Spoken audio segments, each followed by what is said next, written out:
ગુજરાત ભાજપના નેતા પ્રદીપસિંહ વાઘેલાએ એક ટ્વીટ કર્યું અને ટ્વીટ કરવામાં તેઓ રાષ્ટ્રવાદ ભૂલી ગયા। આ મામલે નવજીવન ન્યૂઝે સ્ટોરી કર્યા પછી પ્રદીપસિંહ વાઘેલાએ પોતાનું ટ્વીટ હટાવી દીધું છે। અમે પ્રદીપસિંહની ટીકા કરતા નથી, એટલું જ કહીએ છીએ। Thank you Pradeepsinh Vaghela.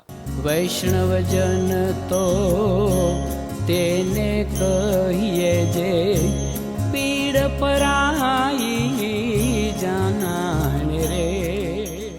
નમસ્કાર, નવજીવન ન્યૂઝમાં તમારું સ્વાગત છે અને હું છું તમારો પ્રશાંત દયાળ। ઘટના એવી છે કે પ્રદીપસિંહ વાઘેલાએ એક ટ્વીટ કર્યું અને ટ્વીટમાં તેમણે એક તસવીર બતાડી।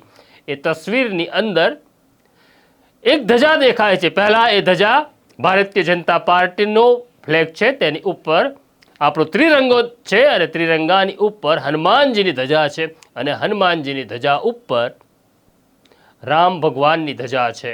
આ તસવીર તેમણે ટ્વીટ કરી અને તેમણે આખી ઘટના ઉજાગર કરી।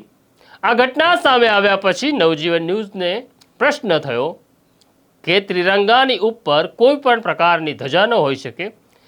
પ્રદીપસિંહ વાઘેલા સાથે વાત કરતા પહેલા અમે ફ્લેગ એક્ટ પણ જોઈ લીધો, જે 1971માં રચવામાં આવ્યો હતો, જેમાં કહેવામાં આવ્યું હતું કે ત્રિરંગાની સાથે કોઈ જ ધજા ફરકી શકે નહીં, કારણ કે ત્રિરંગો જ એટલો મહાન અને શક્તિશાળી છે।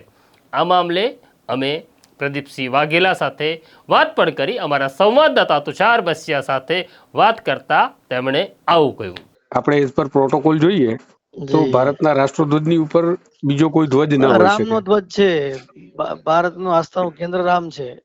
અચ્છા, નહીં એટલે આપણા કાયદાની જોગવાઈઓ જે છે 5000 વર્ષો પહેલા રામનો જન્મ થયો હતો।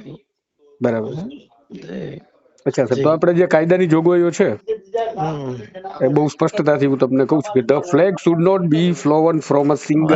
એકદમ સાચી વાત છે તમારી।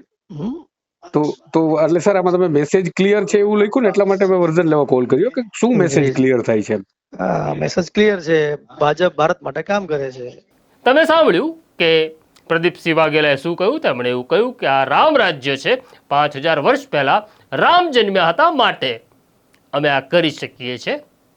ખેર, આ તેમનો મત હતો। પછી આ મામલાની અમે સ્ટોરી કરી અને સ્ટોરી કર્યા પછી અમે આભાર માનીએ છીએ પ્રદીપસિંહ વાઘેલાનો। તેમને તેમની ચૂક સમજાઈ અને પ્રદીપસિંહ વાઘેલાએ નવજીવન ન્યૂઝની સ્ટોરી પછી પોતાનું ટ્વીટ હટાવી દીધું છે। આ મામલે અમે કોઈ વધારે ટીકા ટિપ્પણી નથી કરતા, પણ પ્રદીપસિંહ વાઘેલાનો આભાર માનીએ છીએ, કહીએ છીએ થેન્ક યુ પ્રદીપસિંહ વાઘેલા। નમસ્કાર। વૈષ્ણવજન તો તેને કહીએ જે પીડ પરાઈ